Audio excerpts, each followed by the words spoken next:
frères et sœurs, bonjour chers amis. J'espère que votre nuit a été paisible, que votre cœur est dans la paix et que vous êtes prêts avec moi ce matin à avoir ce partage de la parole de Dieu pour continuer à nous fortifier et aller de l'avant. Et je commencerai par ce verset du psaume 103, versets 13 et 14, un verset magnifique qui dit « Comme un père a compassion de ses enfants, l'Éternel a compassion de ceux qui le craignent. Car il sait de quoi nous sommes faits. Il se souvient que nous sommes poussière. » Et oui. Et voyez-vous, ce matin, c'est un message un petit peu particulier que j'aimerais vous transmettre. Un message de réconfort pour tous ceux qui passent par des moments de doute ou de détresse. Ou aussi à des personnes seules qui sont dans la solitude et qui souffrent de cette solitude, ou des parents inquiets à cause des enfants qui ont pris des voies un peu difficiles, détournées, ou aussi à des enfants qui ont des pensées angoissées et la tristesse a envahi leur cœur. Peut-être que quelqu'un vous a quitté, ou est-ce une ambiance familiale lourde, difficile? Est-ce que, ou alors un environnement fait de nouvelles stressantes qui vous oppressent, ou encore un traumatisme passé qui n'est pas guéri, ou même dans une église, une vie devenue étouffante par une surproduction quotidienne, je dirais, de méthodes humaines. Il est vrai que la vie n'est pas toujours un chemin tranquille, surtout quand nous espérons quelque chose de bon. Et il y a souvent des sujets de tristesse qui se manifestent pour assombrir notre parcours terrestre. Et voyez-vous, dans les Écritures, bien des personnes sont passées par des moments de doute, de souffrance. Et tout a été écrit pour nous, surtout dans l'Ancien Testament. Il y a beaucoup d'exemples où ils sont passés par des épreuves terribles. Mais en même temps, il y avait toujours cette solution que Dieu leur donnait. Et voyez-vous, cela est écrit pour nous servir d'exemple, pour que nous levions nos yeux vers Jésus, qui règne par son esprit en nous. Il est le consolateur des cœurs, qui nous envahit par son amour. Alléluia. Oui, c'est son amour qui fait ce travail. Les larmes sont essuyées. La souffrance disparaît petit à petit lorsqu'on fait une réelle rencontre avec Jésus, le ressuscité. Et c'est pour ça que Paul disait à Timothée, dans 2 Timothée chapitre 3 versets 10 et 11, « Mais toi, mon fils, tu as été mon fidèle compagnon, tu m'as accompagné pas à pas, tu as écouté mon enseignement, tu as observé mon comportement, et tu as fait la ligne de conduite de ta vie. Tu en as fait la ligne de conduite de ta vie. Tu t'es appliqué à me suivre dans mes conceptions, mes projets, ma foi, ma patience, mon esprit d'amour, mon endurance. Tu as adopté mon but de vie et tu as voulu, comme moi, croire, aimer et supporter l'épreuve. Croire, aimer et supporter l'épreuve. Tu as été témoin des persécutions et des souffrances que j'ai endurées à Antioche, à Iconium, à Lystre. Quelles attaques en effet n'ai-je pas pu à supporter?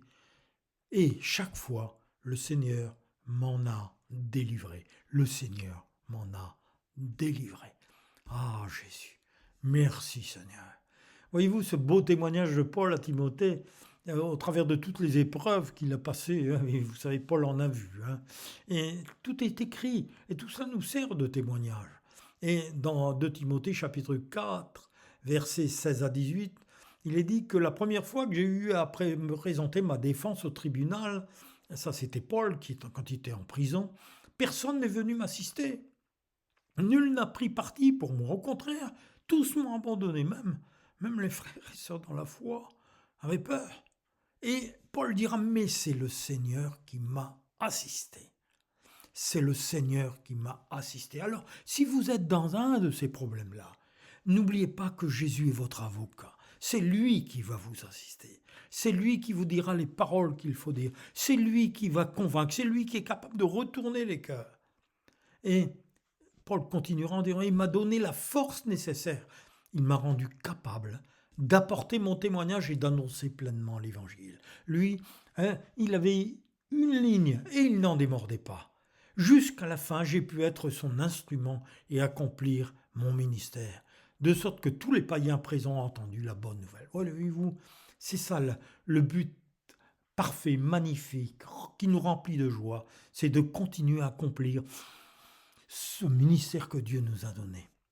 Et oui, j'étais sauvé de la gueule du lion, dira-t-il, parce que je devais achever la prédication de l'évangile et la porter au monde entier. Et plusieurs fois, Satan a essayé justement de le tuer, de le faire lever des ennemis contre lui. Et vous savez, à l'époque, beaucoup de chrétiens se retrouvaient dans l'arène avec les lions. Le Seigneur continuera à me délivrer, dira-t-il, de toute entreprise mauvaise. Il m'accordera le salut et me conduira sain et sauf jusqu'à que je sois dans son royaume céleste. À lui soit la gloire au siècle des siècles. Alors voyez-vous, là, cet enseignement va nous donner un sentiment non pas de découragement, qui veut nous faire perdre le sens de notre existence. Non, l'Esprit de Dieu, lui, il continue à agir et il veut t'encourager aujourd'hui. Alors toi, qu'est-ce que tu as à faire? Crois à sa parole. Paul dira à Timothée, et c'est ce qu'il faisait à chaque fois, prêche la parole, insiste en toute occasion, favorable ou non, reprend, censure, exhorte, mais avec douceur et en instruisant. Car il viendra un temps où les hommes ne supporteront pas la saine doctrine. Mais ayant la démangeaison d'entendre des choses agréables, ils se donneront une foule de docteurs selon leurs propres désirs. Et ils détourneront l'oreille de la vérité et se tourneront vers les fables. Mais toi mon ami, toi mon frère, ma soeur, continue à être sobre en toutes choses. Supporte les souffrances, fais l'œuvre d'un évangéliste, remplis bien ton ministère. Oui, Dieu a des projets toujours pour nous qui sont extraordinaires. Ne regardons pas à demain, ne regardons pas à ce qui arrivera dans un mois ou comme ils font des prédictions maintenant jusqu'en 2030, 2050. Non, mais sachons une chose, c'est que la parole de Dieu, eh bien, si nous la croyons et si nous la proclamons avec autorité parce que nous la croyons, eh bien, cela s'effectuera. Dieu veille sur sa parole pour l'exécuter. Et dans Jérémie, chapitre 29, verset 11, il dira, car moi, le Seigneur, je sais bien quel projet je forme pour vous. Et je vous l'affirme, ce ne sont pas des projets de malheur, mais des projets de bonheur. Je veux vous donner un avenir à espérer. Et oui, l'espérance, reçois cette espérance. C'est le véritable remède qui apporte une réelle guérison. Tu es dans le noir encore, dans le tunnel, mais tu vas voir ce bout de tunnel, tu vas voir de nouveau cette lumière. C'est lui seul, Jésus le vivant, qui change la tristesse en allégresse. Crois-le par la foi. Et qu'est-ce qui va se passer? Eh bien, c'est dans ton cœur que ça va se passer. Et le proverbe 17, 22 dit « Un cœur joyeux est un bon remède. » Et un esprit abattu dessèche les os. Même ta maladie sera changée parce que ce sera un esprit de santé. Si tu laisses ce cœur être rempli par l'Esprit de Dieu et devienne joyeux, ce sera un bon remède pour tous tes os. L'Esprit de Dieu veut redonner un sens à ta vie, te revêtir de la belle couleur de l'espoir, t'ouvrir les yeux sur la vraie vie nouvelle, pas sur une religion, pas sur des traditions, pas sur des habitudes, mais sur la vraie vie nouvelle qui descend du sang versé de Jésus à la croix de Golgotha, pour puiser dans les trésors de sa grâce par la foi. Et oui, c'est extraordinaire. Même Jean disait dans Jean chapitre 1, versets 12 et 13, certains l'ont reçu et ils ont cru en lui. Et il leur a donné le droit de devenir enfants de Dieu. Vous êtes enfants de Dieu parce que vous avez reçu Christ, vous avez cru en lui. Et ils ne sont pas devenus enfants de Dieu par une naissance naturelle, non. C'est pas un homme qui les a fait naître de nouveau. C'est pas un pasteur qui les a fait naître de nouveau. Ce n'est pas intellectuellement, non. Ce n'est pas par une volonté humaine, non. C'est Dieu qui leur a donné une nouvelle vie. Et 1 Jean chapitre 5, verset 3 à 5 va continuer à appuyer là-dessus. Parce que cela nous rejoint dans l'amour de Dieu, parce que l'amour de Dieu consiste à garder ses commandements. Et quand nous sommes nés de nouveau, nous pouvons obéir avec plus de facilité, parce que nous faisons mourir le moi et nous obéissons à cette personne nouvelle que Dieu a créée en nous. Et ses commandements ne sont pas pénibles. Parce que tout ce qui est né de Dieu, la Bible nous dit, triomphe du monde. Et la victoire qui triomphe du monde, c'est quoi? C'est notre foi. Et qui est celui qui a triomphé du monde? Sinon celui qui croit que Jésus est le Fils de Dieu. Oui, Jésus est le Fils de Dieu. Il n'est qu'un chemin, Jésus-Christ. Jésus est le Fils de Dieu, né d'une vierge. Et qui a été, qui est devenu enceinte par l'action du Saint-Esprit. C'est un miracle extraordinaire. Tout est écrit dans la parole de Dieu. Alors, écoute, n'oublie pas que le soleil se lève chaque matin. Et même si parfois des nuages cachent son éclat, eh bien il réapparaît après, éclatant de lumière. Eh bien il en est de même pour toi. Ta langueur d'aujourd'hui sera guérie. Et demain, une louange merveilleuse sortira de ta bouche. Alors, laisse l'Esprit de Christ agir en toi. Laisse-le fortifier ta volonté. Laisse-le changer ton regard. Et surtout ta façon de penser. Accroche-toi à Jésus. Abandonne-toi entre ses mains. Crois à sa parole et ton trouble disparaîtra. Crois-le. Oui, la parole de Dieu nous dit qu'il nous faut être courageux. Résiste au diable qui rugit comme un lion pour te faire peur. C'est vrai que c'est impressionnant parfois. Mais la Bible nous dit non, n'aie pas peur. Là, fais-lui face. Et il fuira loin de toi. Oui, 1 Pierre chapitre 5 verset 8. Soyez sobres, veillez. Votre adversaire, le diable, rôde comme un lion rugissant, cherchant qui le dévorera. Et la parole de Dieu nous dit encore un peu plus loin dans 1 Jean chapitre 5 verset 20, « Mais nous savons aussi que le Fils de Dieu est venu et qu'il nous a ouvert les yeux pour que nous apprenions à connaître le Dieu véritable, pour que nous le connaissions de mieux en mieux, un peu plus chaque jour. Ainsi nous sommes en communion avec le vrai Dieu depuis que nous sommes en communion avec son Fils Jésus-Christ. Il est lui-même le Dieu véritable et la vie éternelle. Jésus est Dieu. Il est Fils de Dieu. Il est Dieu. Jean 14:1 dira que votre cœur alors ne se trouble point. Croyez en Dieu et croyez en moi. Peut-être as-tu envie de pleurer. Eh bien, pleure devant Jésus. Fais-le. Pleure en sa présence. Laisse les larmes que tu retiens emporter cette anxiété hors de tes pensées.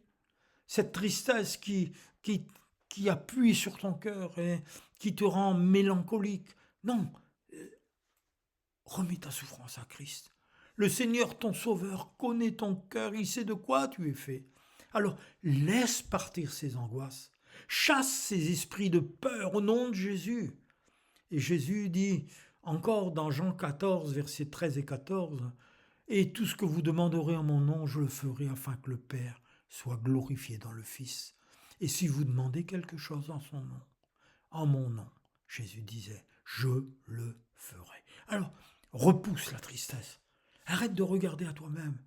Ne prends pas en compte cette pitié de toi-même. Repousse ta tristesse. Tout ce trop-plein qui te gangrène la vie.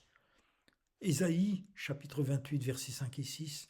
« En ce jour, l'Éternel des armées sera une couronne éclatante et une parure magnifique pour le reste de son peuple. Un esprit de justice pour celui qui est assis au siège de la justice.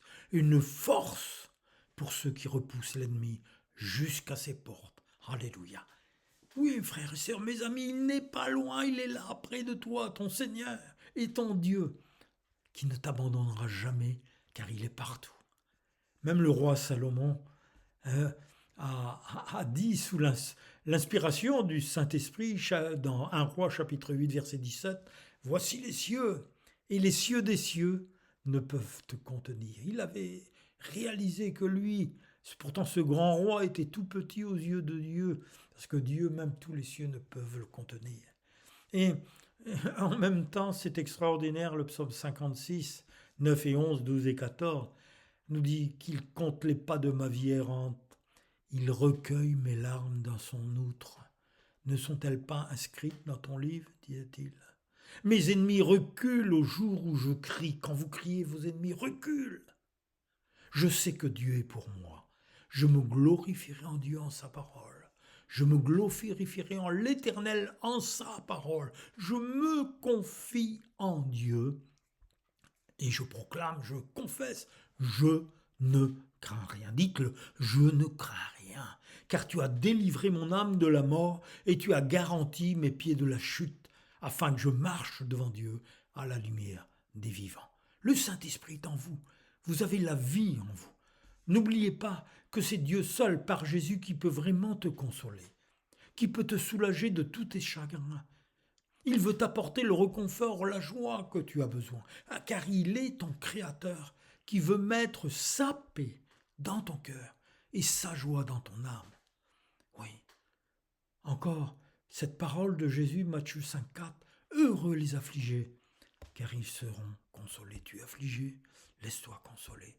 Si tu es dans un combat quelconque et tu veux en sortir pour avoir cette délivrance, car tu es tombé dans le piège de l'ennemi, repens-toi de tout ton cœur.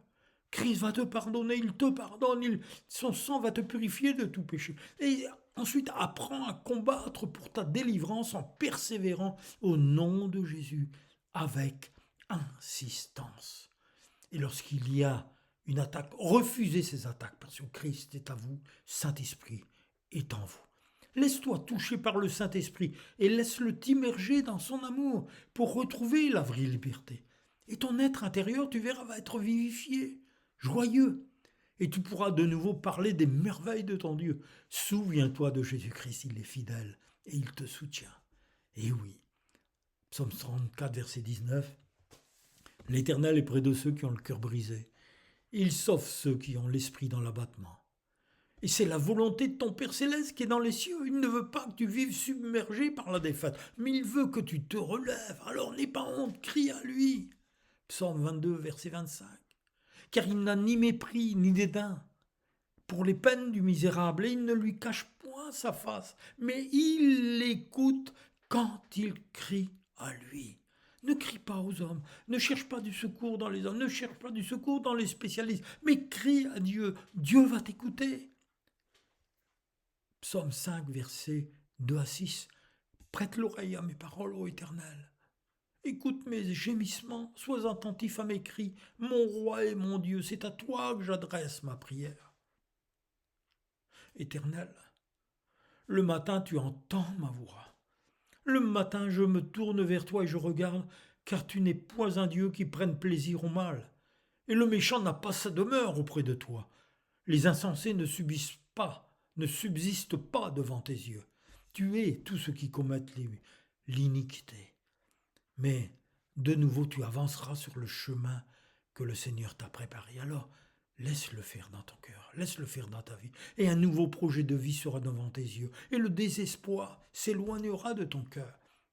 Tu sortiras de ce piège du découragement et de la dépression. Crois-le par la foi en Jésus-Christ. Aujourd'hui.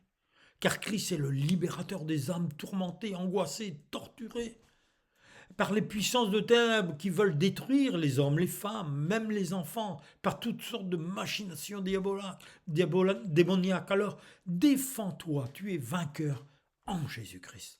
Sois-en persuadé et écoute la douce voix de son esprit, car il est présent dans l'invisible. 2 Corinthiens chapitre 4, versets 16 à 18 dit « C'est pourquoi nous ne perdons pas courage, et lorsque même notre homme extérieur se détruit, notre homme intérieur se renouvelle de jour en jour.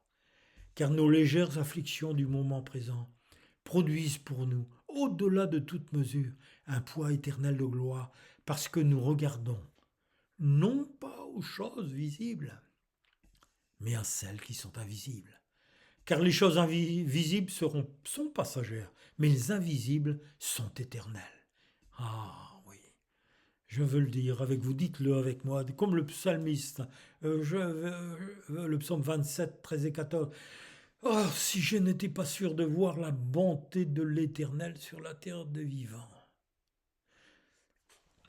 Et l'Esprit nous dit, alors espère en l'Éternel, fortifie-toi, et que ton cœur s'affermisse. Prions. Oh, mon tendre Père Céleste qui est au ciel, mes forces parfois m'abandonnent, j'ai l'impression de sombrer, mais au fond de moi-même, j'entends la voix de ton esprit qui me pousse à croire toutes ces paroles que je viens d'entendre. Je les crois, Seigneur, qu'elles s'imprègnent dans mon cœur, et qu'avec ton aide, dans le nom de Jésus, déjà je te remercie et je te loue pour l'œuvre de restauration que tu fais dans ma vie. Mon âme te loue. Je t'adore, Seigneur. Je t'exalte et je m'approprie toutes les promesses et que ton amour m'envahisse, me remplisse. Sois béni à tout jamais. À Dieu soit la gloire, l'honneur et la puissance en Christ notre Seigneur. Amen.